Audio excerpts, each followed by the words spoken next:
A few nights had passed since the horrifying encounter with the demonic plastic dolls, and I had hoped that the nightmare was over. Brian remained blissfully unaware of the terror that haunted my nights, laughing and playing with his toys as if nothing had happened. But I knew better. The uneasy feeling lingered, like a shadow that refused to leave. That evening, as the sun dipped below the horizon, a chill crept into our bedroom. I lay in bed, staring at the ceiling, hyper-aware of the darkness gathering in the corners. I could hear Brian's soft breathing beside me, but my heart raced, anticipating the dreaded sound. It came, faint at first, a series of tiny plastic footsteps tapping against the hardwood floor. They were back. I squeezed my eyes shut, wishing desperately that it was just my imagination. The footsteps grew louder, their rhythm steady and deliberate.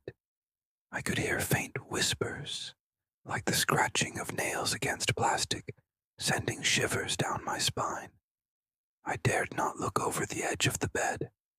I could feel them creeping closer, their presence an oppressive weight in the air.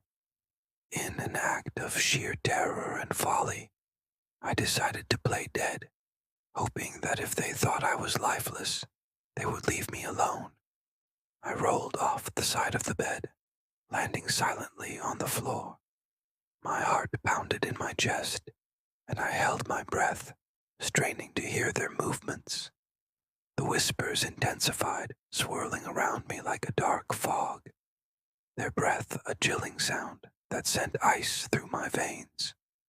I could feel their little plastic eyes upon me, judging, waiting. Suddenly, the room fell silent. The absence of sound was more horrifying than the footsteps. I dared to crack open an eye when, out of the corner of the room, I saw it, a silhouette, featureless and dark, standing in the doorway. It was not one of the dolls, but something far more sinister. Its form was solid, yet it absorbed all light, casting a deeper shadow in the dim room. The only color emanating from it were the little red and green orbs that sparkled like malevolent stars. Before I could react, the figure moved fluidly, gliding across the floor toward me. Panic surged through my veins, but I remained frozen in place. It reached down, and I felt a cold, clammy hand grasp my wrist, lifting me effortlessly off the ground and back into bed. The sensation was chilling, and I felt the warmth of my own body seep away as it placed me under the covers. I lay there, paralyzed with fear, unable to scream or move. The figure hovered over me, its orbs swirling like a dark Christmas tree, illuminating the room with an eerie glow. I caught a glimpse of the dolls, their faces twisted into grotesque smiles, standing at the foot of my bed, their eyes glimmering with malicious delight. They began to whisper, a cacophony of breathy sounds that filled the room, sending shivers down my spine. The whispers were thick with malice, curling around me like smoke. I couldn't make out the words, but the tone was unmistakable. A dark, sinister delight in my fear.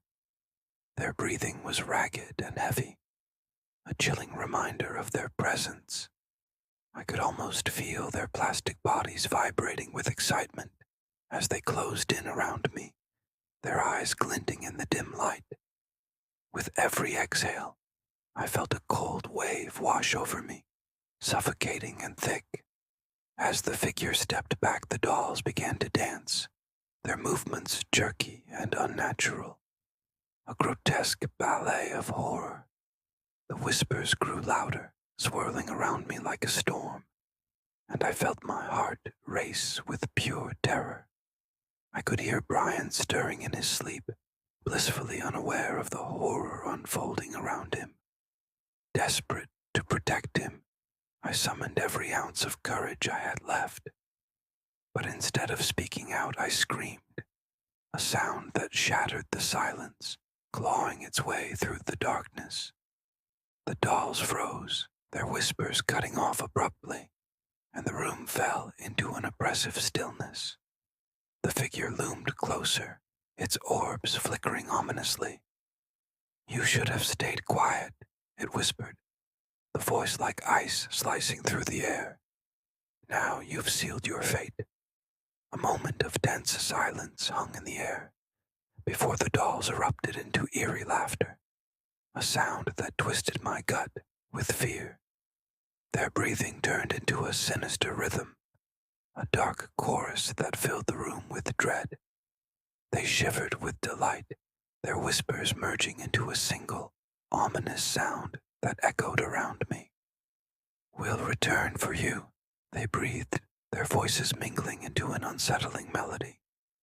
With that, they began to retreat, their little footsteps echoing through the room as they glided toward the door. As they disappeared into the hallway, their whispers lingered in the air like a haunting lullaby. I lay frozen in bed, heart racing, knowing that the nightmare was far from over. They had left, but the darkness remained, the shadowy figure watching from the doorway, a promise of terror yet to come.